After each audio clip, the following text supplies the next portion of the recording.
네, 외국인이 다시 국내 증시를 사들이기 시작하면서 반도체주에도 변화의 신호가 나타나고 있습니다. 다만 메모리 업황을 둘러싼 시각은 여전히 복잡한데요.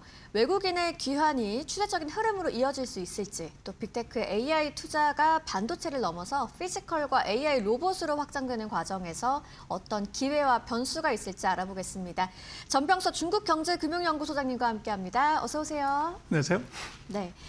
먼저 어제 외국인이 코스피 매수로 네. 돌아섰습니다. 그 가운데 삼성전자가 반등을 했지만 SK하이닉스는 좀 상대적으로는 흐름이 부진한 모습이었는데요. 두 기업의 이런 흐름이 엇갈린 이유는 어떤 걸까요? 뭐 레버리지 차이가 근본적으로 있는 것 같아요. 네. 그래서 SK 같은 경우는 뭐 나스닥에도 있고 홍콩에도 있고 한국도 있고 그런 레버리지 부담이 지금 시장의 가장 큰 이슈고, 뭐 두 번째로 본다고 하면은 그 미국의 뭐 IB가 이제 보고서를 내면서 네. 상대적으로 이제 삼성에 대해서는 약간 호의적인, 그래서 이제 밸류에이션이나 이제 EPS 조정 부분에서 뭐 그런 부분들이 있었고, 뭐 근본적으로는 이제 하이닉스하고 삼성전자 밸류에이션에서 차이가 있는 것 같아요. 그래서 삼성 같은 경우는 뭐 같이 빠지긴 했지만 지금 상대적으로 여러 가지 호재가 있었고, 그것이 이제 밸류에이션에서 조금 삼성이 유리하다. 이제 뭐 그런 측면들 한 세 가지가 있었던 것 같습니다. 네, 알겠습니다. 이렇게 좀 두 회사의 주가 흐름이 엇갈렸습니다만 업황 자체를 바라보는 이제 글로벌 투자은행의 시각은 오히려 좀 긍정적으로 바뀌고 있는 것 같습니다. 특히 이제 한때 메모리 겨울을 경고했던 모건 스탠리의 변화가 눈에 띄는데요. 뭐 최근 조정에도 불구하고 삼성전자와 SK하이닉스에 대해서 비중 확대 의견을 유지를 했어요. 메모리 업황을 좀 긍정적으로 보는 핵심 근거는 어디에 있다고 보시나요? 그래서 뭐 이제 모건 스탠리 같은 경우가 예전에 한번 잘 맞췄던 것 갖고서 이제 네. 계속 오는 건데 그 사이에 또 한번 세게 틀렸어요. 그래서 지금 같은 경우는 뭐 삼성이나 하이닉스에 대해서 셀을 부르는 IB는 없습니다. 근데 이제 지금 폭락하고 난 다음번에 반등의 이제 이유를 이제 대준 건데, 지금 얘기한 이제 뭐 그 캐펙스가 뭐 AI 회사들이 계속 지속을 한다든지 가격 형사라든지 하는 것들은 뭐 똑같은 스토리인 것 같아요.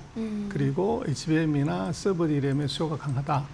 그래서 그것은 뭐 다른 뭐 밸류에이션하고 별 차이가 없는데, 그래서 문제는 이게 주가라는 것이 그 산보 나간 이제 주인하고 강아지하고 같은 이제 느낌이어서 이게 밸류하고 주가가 같이 안 간다는 거죠.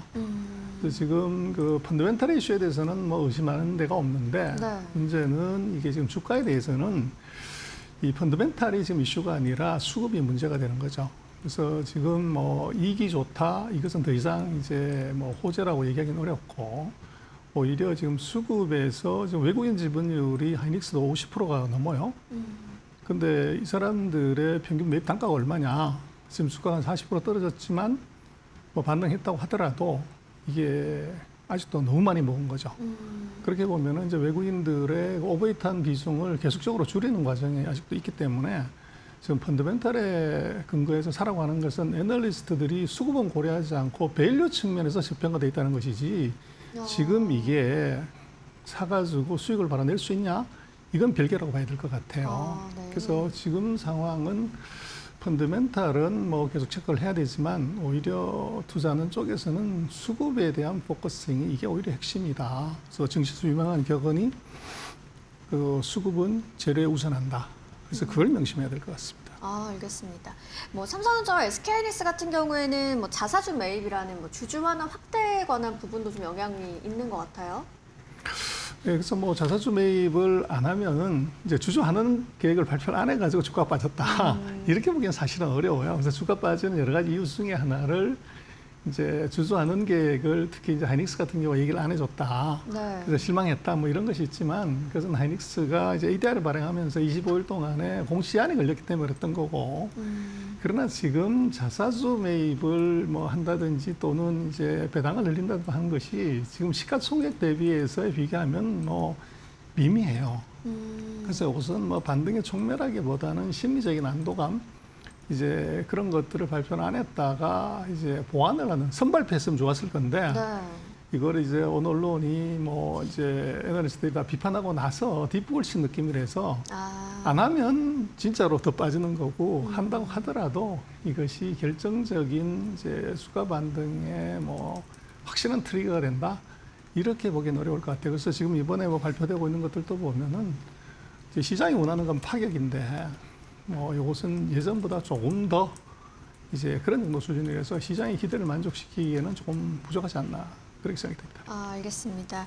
뭐 일단 월가에서는 최근 조정을 메모리 사이클의 꺾임으로 보기보다는 뭐 AI 슈퍼 사이클 안에서 나타나는 일시적인 숨고르기로 보고 있다. 이런 시선을 좀 정리해 볼 수 있었습니다. 다만 좀 수요가 견고하더라도 공급이 빠르게 늘어난다면 또 얘기는 달라질 수 있을 것 같은데요. 이제 마침 SK 하이닉스가 중국 다롄에서 4년 만에 낸드 투자를 다시 시작한다는 소식이 나왔어요.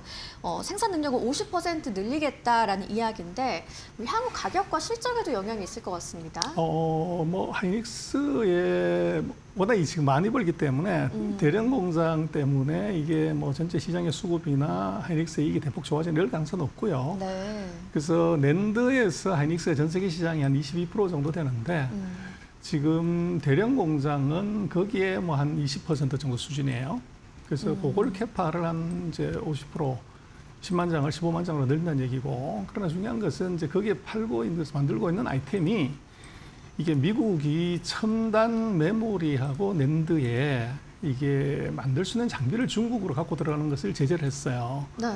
그래서 지금 하이닉스가 이제 대련에서 하고 있는 것은 뭐 192단, 190단대의 제품을 증설하는 것이고, 지금 시장에서 얘기하고 있는 첨단 400단, 390단, 400단대는 거기에 장비가 들어갈 수가 없어요. 그러다 보니까 지금 같은 경우는 이게 어떻게 보면 범용 제품, 디램으로 했을 때 범용 제품에 이제 증설을 한다는 얘기고, 그러나 그것이 전체 이 낸드 세계 시장의 비중으로 보면 한 1, 2%, 그리고 이게 언제 완공되냐면 대략 한 1년 반에서 2년이 걸리기 때문에 2년 뒤에 증설이 된다는 것이죠. 그래서 지금 같은 경우는 뭐 그런 뉴스가 있었다는 정도로 봐야 될 것 같고, 당장의 수급이나 가격, 여기에 미치는 영향은 크지 않을 것 같아요. 그러나 이게 이제 주는 의미는 그게 뭐 거의 4년 동안 증설하려고 하다가 못했다가 지금 하는 이유가 뭐냐는 것에 의미가 있을 것 같아요. 네. 그래서 지금 대량 공장 같은 경우는 요즘 이제 SSD 이제 여기 수요가 추론 때문에 폭발하는데, 그 수요가 폭발하고 있다는 것에 이제 반증 증거로서는 굉장히 의미가 있어요. 그래서 지금 뭐 우리는 디램 쪽에만 많이 포커스하지만 지금 낸드가 저장 장치로서의 수요가 이게 추론이 확 커지면서 이게 굉장히 큰 가능성이 있다. 그런 시그널로 4년 동안 투자 안 하다가 지금 한다는 것은 뭔가 있다는 거죠. 그래서 그것을 이제 뭐 시장은 조금 더 주목하지 않나 싶고, 그래서 지금 SK 하이닉스는 대량 공장을 이걸 상장을 시키려고 해요, 나스닥에. 그래서 오히려 그런 이제 상장 이슈가 더 큰 의미를 갖고, 지금 뭐 50%를 증설한다고 그러는데 그 베이스가 크지 않기 때문에 그것이 지금 전체적인 낸드 시장이나 메모리 시장이 주는 충격은 뭐 크지 않다. 뭐 그렇게 봐야 될 것 같습니다. 알겠습니다. 결국 국내 메모리주를 둘러싼 변수가 뭐 기업별 실적뿐만 아니라 이렇게 중국의 공급 확대까지도 함께 봐야 될 것 같은데요. 그래야 또 외국인 자금도 보다 확실하게 방향을 잡을 수 있을 것 같습니다. 이어서 좀 질문을 드리면 네. 어제 말씀드린 것처럼 외국인이 순매수로 돌아오긴 했습니다만 아직 이걸 추세 변화로 보기는 이르다는 평가가 나오더라고요. 소장님께서는 좀 어떻게 보세요? 뭐 지금 외국인의 그 비중을 놓고 보면 뭐 역대로 우리 국산이 많이 100몇십 조를 팔아도 여전히 뭐 최고치 근처예요. 그래서 네. 아직은 비중을 더 줄여야 된다 그렇게 뭐 생각이 되고, 그래서 첫 번째는 이제 지금 달러 환율이 제일 중요하죠.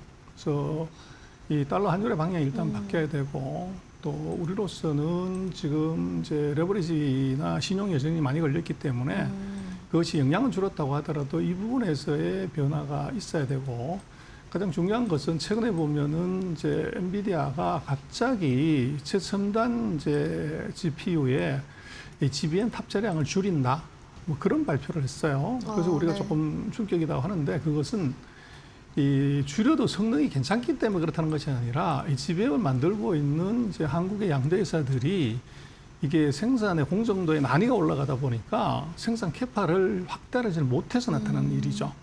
그래서 지금 같은 경우는 이제 정말로 HBM4를 대량으로 양산하는 거냐. 그래서 지금보다도 확실하게 후발자고 격차를 늘리고 고부가 제품의 비중을 확 늘릴 수 있냐는 것이 이게 이제 확신을 줘야 되는 것이고, 특히 이제 삼성 같은 경우는 뭐 그 사이에 여러 가지 노력을 했지만 하이닉스에 비해서는 아직도 이제 약세 열세에 있기 때문에 이것이 이제 엔비디아에서 어떤 평가를 받냐.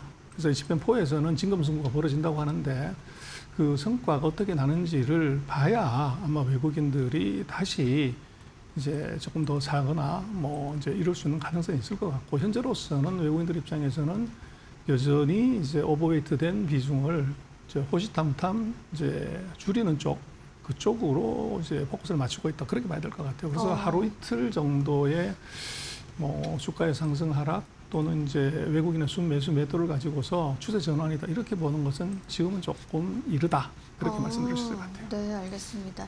뭐 한편 또 외국인 매도세의 숨은 원인 중에 하나로 이제 8월 21일로 예정이 돼 있죠. 중국 CXMT 관련한 미국 의회 데드라인 이슈가 피던데 이 부분 좀 어떻게 보세요? 그래서 뭐 CXMT는 지금 이게 그 제재가 미국 네. 국방부가 제재를 하는 거거든요. 네네. 그래서 지금 뭐 애플이 정말로 이게 뭐 택도 아니게 CXMT한테 컨택을 해가지고 이제 물건을 받겠다. 뭐 이런 얘기들이 나왔고, 그래서 시장에서는 CXMT가 뭐 디램 수급에 확실한 트리거가 되는 거 아니냐, 애플까지 가면, 그런 얘기를 많이 하는데, 그것은 지금 CXMT도 그 자기네 그 중국 내의 수급이 굉장히 타이트해요. 네. 그래서 애플한테 줄 수 있는 물량이 거의 없고, 또 이번 애플이 얘기했지만 이게 가격 좀 깎자 그랬더니 CXMT가 다른 데 가서 알아보세요, 이렇게 얘기를 해버렸다는 거죠. 그럴 정도로 수급이 타이트하기 때문에 네. 지금은 제재가 있든 없든 뭐 상관없이 이것은 절대적인 공급자 우위이기 때문에 지금 미국이 뭐 CXMT 같은 제재를 하더라도 CXMT가 미국에 직접적으로 수출하는 것이었기 때문에 큰 영향은 없다. 그리고 한국이고 중국이고 간에 지금 추가적으로 나올 수 있는 물량이 없기 때문에 이것은 이제 어떤 상징적인 의미 정도로 봐야 되고, 또 미국 같은 경우는 지금 그보다 더 센 게 이제 매치법이라고 중국의 어떤 장비나 제품, 기술도 넘어가지 못하게 하는 법을 의회가 지금 만들고 있는데요. 그러나 우리도 그렇지만 국회라는 게 뭐 서로 논의하고 싸우고 뭐 이러는 과정에서 이게 완전히 통과되기까지는 아직도 긴 시간이 좀 걸릴 것 같아요. 알겠습니다. 자, 한편 빅테크 AI 투자는 이제 사상 최대 수준으로 확대가 되고 있습니다. 국내 반도체주에 뭐 단기적으로는 호재가 될 것 같은데 장기적으로 봤을 때 좀 리스크가 될 부분도 있을 것 같습니다. 그렇습니다. 그래서 AI의 캐펙스는 이제 네. 메모리의 산소다, 이렇게 얘기할 수 있을 것 같아요. 그래서 산소가 뭐 너무 많으면 과열되고 없으면 바로 이제 질식을 하게 되는데, 네. 지금처럼 이렇게 과열이 되면, 그리고 이제 뭐 이미 그 노트북이나 이런 데서 가격의 비중에 CPU보다가 메모리 가격이 올라가기 때문에 어느 순간에 이것이 줄이게 되는 경우에는 이게 정말 충격이 크게 올 수 있죠. 그래서 지금 우리 같은 경우는 뭐 호황에 너무 취할 건 아니고 적당히 즐기고 정말 대응을 해야 될 타이밍이고, 지금 같은 경우가 앞으로도 예를 들어 6개월, 1년 시장 예측처럼 그렇게 수행된다고 하면은 PC 업체나 AI 업체들 입장에서는 이거 메모리를 줄이지 않을 방법이 사실 없어지죠. 그래서 그때 충격을 우리가 좀 대비를 해야 되는 거 아니라 싶습니다. 네, 알겠습니다. 오늘 외국인의 귀환 가능성부터 삼성전자, SK 하이닉스의 엇갈린 흐름도 한번 짚어봤고요. 다음 성장 무대에서 누가 주도권을 잡을지도 계속해서 지켜봐야겠습니다.